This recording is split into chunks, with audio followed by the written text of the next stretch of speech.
नमस्कार, मी मोहम्मद सिकंदर, हिंद स्वराज बातमीपत्रात स्वागत। बातम्या संभाजी ब्रिगेडची। संभाजी ब्रिगेडचे प्रदेश अध्यक्ष प्रवीण गायकवाड यांच्यावर अक्कलकोट येथे दिनांक 13 जुलै रोजी भ्याड हल्ला करण्यात आला।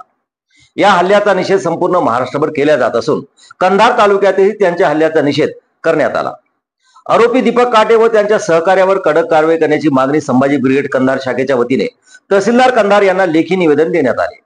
यावेळी संभाजी ब्रिगेडचे पदाधिकारी व कार्यकर्त्यांनी जोरदार घोषणाबाजी करत निषेध व्यक्त करण्यात आला आहे। सर्वांना जय जिजाऊ जय शिवराय।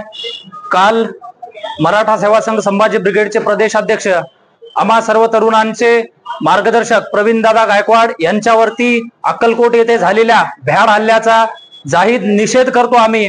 आणि ज्या हरामखोराने शाही फेक करण्याचा प्रयत्न केला त्या हरामखोराला तात्काळ महाराष्ट्र शासनानं आपले मुख्यमंत्री गृहमंत्री यांनी तात्काळ कठोरात कठोर कार्यवाही करावी, अन्यथा संभाजी ब्रिगेड स्टाईलने महाराष्ट्रात कुठेही आम्ही फिरू देणार नाही। आणि जशास तसं इथून पुढे उत्तर दिलं।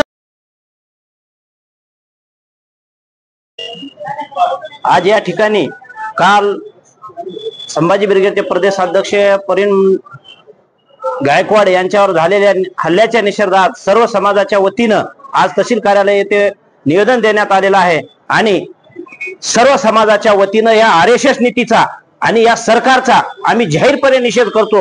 आणि आज ते तुम्ही जनसुरक्षा विधेयक आणताय ते अशा लोकांना पुरोगामी महाराष्ट्राला कलंक लागण्यासाठी आणत आहात का, असा सर्व समाजाला पडलेला प्रश्न आहे। यापुढे जर सरकारने यांची दखल नाही घेतली आणि यांच्या पाठीमागले मुळे जर हुडकून नाही काढले तर सर्व समाज या अशा भांडगुळाला जागा दाखवल्याशिवाय राहणार नाही। घटनेचा सकल मराठा समाजाच्या वतीने आणि बहुजन समाजाच्या वतीने निषेध व्यक्त करून तहसीलदार साहेब यांना निवेदन देण्यात आलेले आहे।